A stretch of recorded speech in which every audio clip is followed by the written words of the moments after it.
Cartoons by A. Wyatt Mann, spelled like the Hyatt hotel chain, Wyatt, and then Mann with two N's, I think. A, first name is the initial A, and then Wyatt, like spelled like the Hyatt hotel chain, and then Mann, Mann, with two N's. That's Samuel Gaskin, the one sneaking up on you, trying to murder you. Well, me. He's always been getting the rewards from and the approval from the Society of African American Men. Women of different races have been choosing me instead of my older brother from a different father, Samuel. And I have this large English style cranium that it looks like a top hat. It looks very official, and like it looks like a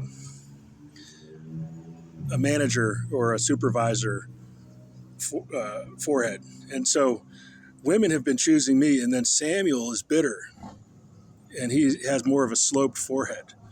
So Samuel is evil, and he's also part African American. Now, I believed I was racially pure white until I was about 47 years old. Samuel was informed since early childhood, and they didn't stress Samuel enough, and they didn't deprive Samuel enough that he forgot everything. But they stressed me and deprived me so much of food, proper food, I forgot everything. So I was supposed to know that I had a fraction of African heritage. I didn't know. Because so many in America, so many white people have a little fraction from a Mexican heritage. So many white people in America, they say, oh, I'm part Native American. Well, that means you're part Mexican, and that a Mexican is part Filipino, and a Filipino is part African and Spanish. So when you think you're part Native American, you're also part African, and you're also part Spanish and a little bit Chinese from the Filipino mixture that was brought to Central America by the Spanish, mixing with the whites, and then they say, I'm Native American.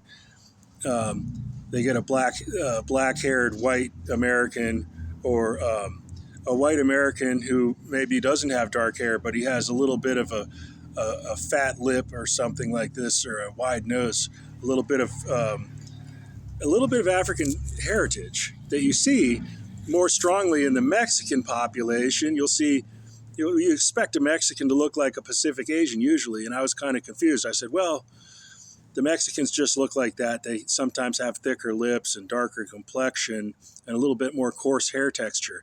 I said the same thing about a Hindu.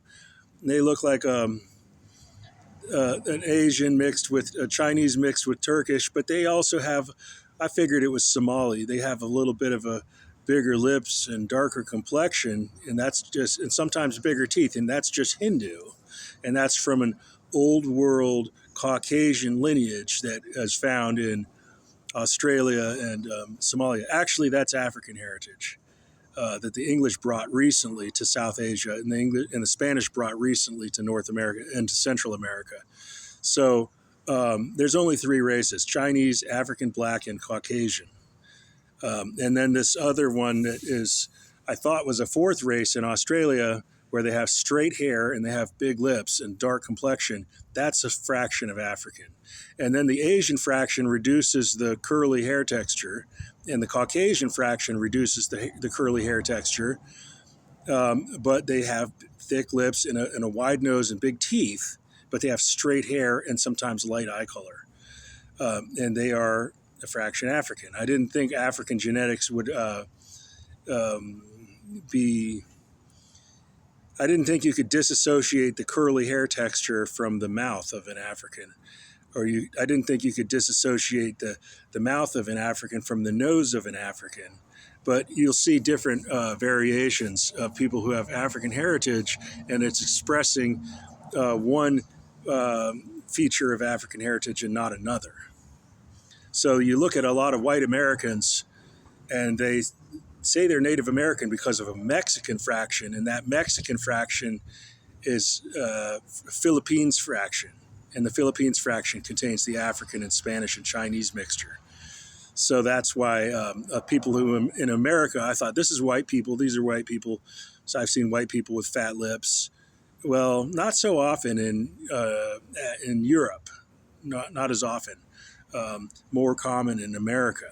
So I had a skewed perception of who's really white. So anyway, Samuel has been self-aware of his small African fraction, but it's a very loud, belligerent, angry, aggrieved African fraction in Samuel Gaskin's heritage. He's been convinced, and so I dodged all that because I thought I was racially pure white, and I just didn't bother to uh, identify with those grievance narratives. So Samuel got marinated in grievance narratives. And he's like, I'm Native American. I'm more Native American than you. I'm African American. I'm a loyal African American. You're a disloyal African American. You're one of those white people that killed my Native American ancestors. So Samuel is a grievance monger, and he's like that sneaking, brutal terrorist African murderer with a knife, and he's stabbing a white woman. They visualize me as a white woman. He's a traitor. He's not like, as if masculinity is loyalty, and as if being a traitor is somehow being like a female or something, vilifying the white heritage that I'm whiter than him. And he's like, I'm more Native American. He's not Native American. He's the type of people that killed my Native American ancestors. So that's Samuel. And Samuel